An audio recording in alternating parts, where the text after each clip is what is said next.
Taking a look there at the University Avenue Courthouse in Toronto. Now, I should tell you, the lineup there, that's for a jury pool in a separate case.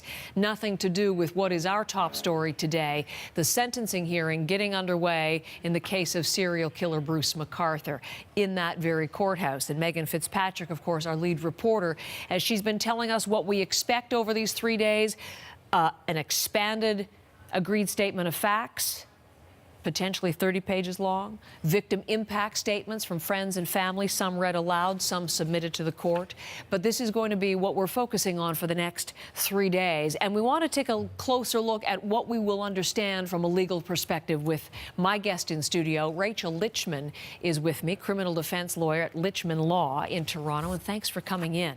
You saw the courthouse there. Our focus, not going to leave that for very much over these 3 days, Rachel. So a sentencing hearing with the expanded statement of facts. We got that brief 3-page document last week. Now we're going to get more detail. What are the kinds of things that you would expect to see in this expanded statement of facts? So I think that what we can expect is really to learn more about how each murder happened, right? There's already been a lot of coverage on where the bodies were found, but I think what the courts now want to hear is what the police and what the Crown is saying, how the murder happened, what the forensics are behind that, how the victim did or didn't suffer, what the circumstances were before and after the murder, to give the court a better understanding of what happened overall. The circumstances. It could be very devastating for people in the court to hear, I think, Yes. because they, in the initial document, questions of staging, what did that involve? Some reference to murder weapon, but we don't know exactly what that is. Those are the kinds of things that we would expect to see more defined this time. Exactly, right. And we heard that there were certain personal objects that were found in Mr. McArthur's home, right? So I think there'll be an expansion on why those items were there. And again, that goes to the staging, right? What exactly does this staging mean? Because it can mean so many different things. 30 pages long. Would that be considered a long statement of fact? 100%. Really? You know, when you're dealing with sentencing and when you're dealing with agreed statements of facts, usually, in my experience, even in more serious cases, they're maxed at like 5 to 10 pages. I've never seen such a long agreed statement of facts where you're dealing with 30 pages. But that's the nature of the beast here, right? Because we're dealing with so many different victims.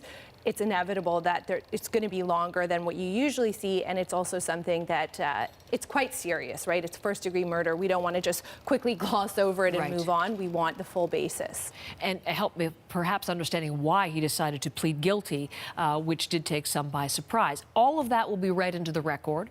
We're understanding there may be some evidence presented as well. So this is going to take some time before we even get to the victim impact statements. They will tell the judge the impact of losing their loved one.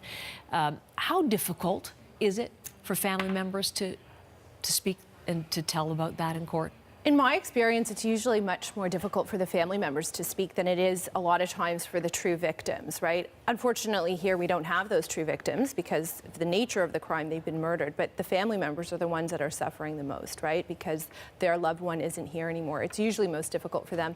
But they do have the opportunity to just give a statement and for that to be filed in court. And it's really within the discretion of the judge and of the Crown and the defense all working together as to what will happen with those statements, if they'll be read out loud in court, if they'll be filed with the court, if the Crown will read them on behalf of some of the victims. So if they find it too difficult to read it themselves, there's definitely a lot of different options for them to use. And how much sway do we know victim impact statements have on the judge who hears them? So that's a really great question. So first of all, in this case, there's a mandatory life sentence. So really the judge doesn't have any discretion in what sentence to impose. But even in general, when we're talking about other offenses where the judge does have discretion, you know, maybe assault cases where the victim was hurt and the victim wants to give input as to how that's affected their life, the judge has to listen to it and take it into account. But a lot of the times there's different laws and different case law that govern the different sentences that will be imposed.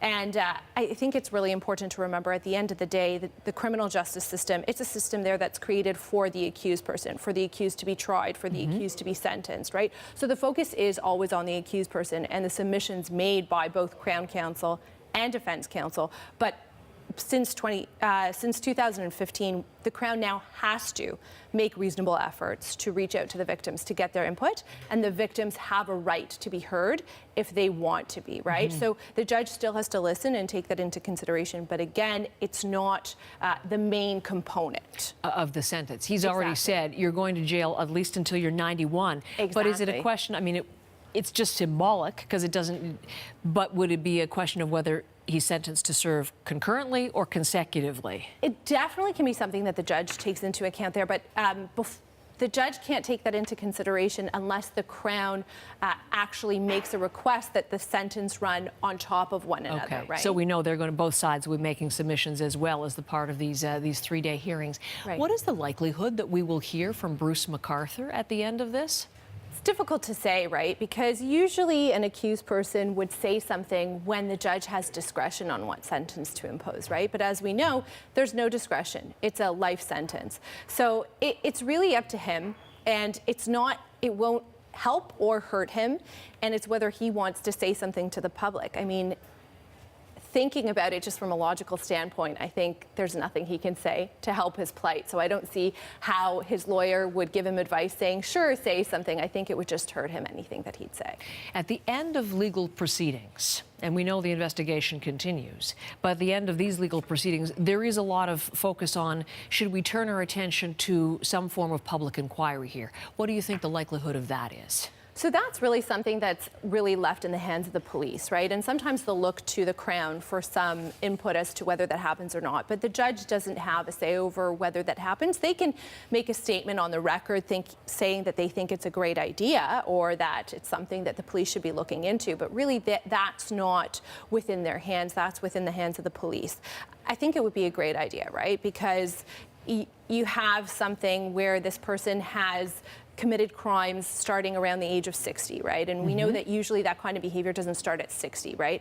It's likely there are probably more victims. So there should be an inquiry into this to see the full extent of what happened, to give other families that have lost loved ones or loved ones that have been murdered, to give them some closure and to help them understand what's happened, right? We will see many voices coming together to voice that kind of wish that this does continue into public inquiry. But today it's all about sentencing hearing. Thank you, Rachel Lichtman, for helping us understand what we're going to see play out over these next 3 days. My guest here in Toronto studio. Thanks. Thank you.